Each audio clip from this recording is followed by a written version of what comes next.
Para poder entender este tema, que es un poco complejo, es necesario comenzar explicando que el derecho constitucional regula las relaciones entre los poderes del Estado y sus habitantes pensando en tiempos de normalidad,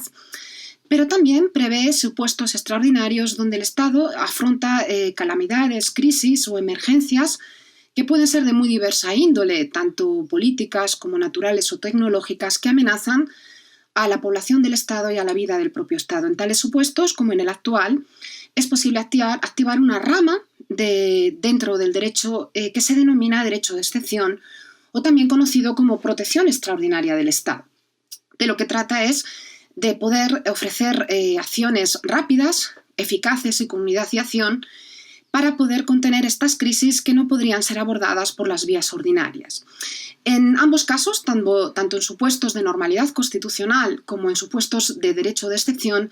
es posible restringir derechos fundamentales, pero con condiciones muy distintas. En tiempos de normalidad constitucional hay que entender que los derechos fundamentales son sobre todo una cuestión del poder legislativo y del poder judicial. El poder ejecutivo tiene prohibido absolutamente intervenir normativamente sobre ellos. ¿Esto qué significa? Que no puede dictar normas que desarrollen derechos, ni mucho menos pueden limitarlos. Y esta exclusión del poder ejecutivo es una de las vías más esenciales para proteger a los derechos y, por lo tanto, a las personas, aunque existen otras muchas vías. Sin embargo, bajo la vigencia del derecho de excepción, se permite de forma totalmente excepcional y transitoria que el Poder Ejecutivo intervenga normativamente sobre derechos fundamentales y que pueda restringir ciertos derechos con la finalidad de proteger un interés nacional que es superior, en este caso, la protección de la salubridad general del país, que está en riesgo por el coronavirus, así como para proteger los derechos a la salud, a la vida y a la integridad física. En estos supuestos, el Poder Ejecutivo podrá restringir temporalmente aquellos derechos que puedan actuar como obstáculo a la protección de la salud y la vida. Entre ellos, el derecho más típico que siempre se restringe sería la libertad circulatoria o libertad de tránsito, pero también otros, como los derechos de reunión, de asociación, derecho al trabajo y la libertad de empresa, entre otros muchos que han sido afectados. Pero además, estas restricciones en tiempos de crisis extraordinarias cuentan con límites. Entre ellos, fundamentalmente, el Ejecutivo tiene que respetar lo que se llama la proporcionalidad. Este es un principio un poco técnico, pero lo que viene a exigir es que estas restricciones para los derechos sean absolutamente imprescindibles para lograr el fin perseguido, que es la contención del coronavirus y, por lo tanto, la protección de la salud, y que además los costes que suponen estas restricciones sean menores que sus beneficios. Además, hay derechos que nunca se van a poder restringir y mucho menos suspender, ni siquiera en estas circunstancias extraordinarias, porque son de carácter absolutamente inderogable y están contemplados tanto en la Constitución como en la Convención Americana de Derechos Humanos, entre otros muchos textos, y entre ellos están el derecho a la vida,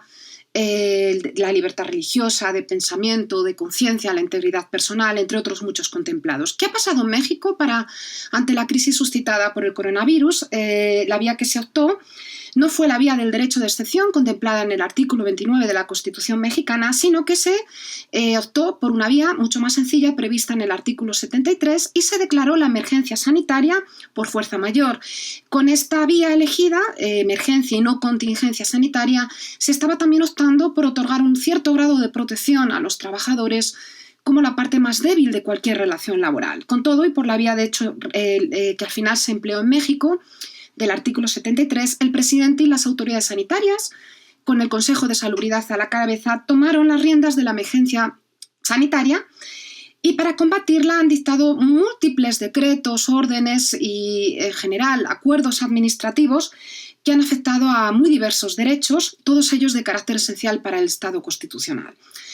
Al final, lo que tenemos es que en la vía constitucional elegida por México tenemos intervenciones ejecutivas que no cuentan con los controles habituales ni tampoco con el control jurisdiccional y parlamentario que sí está previsto en la vía de excepción del artículo 29.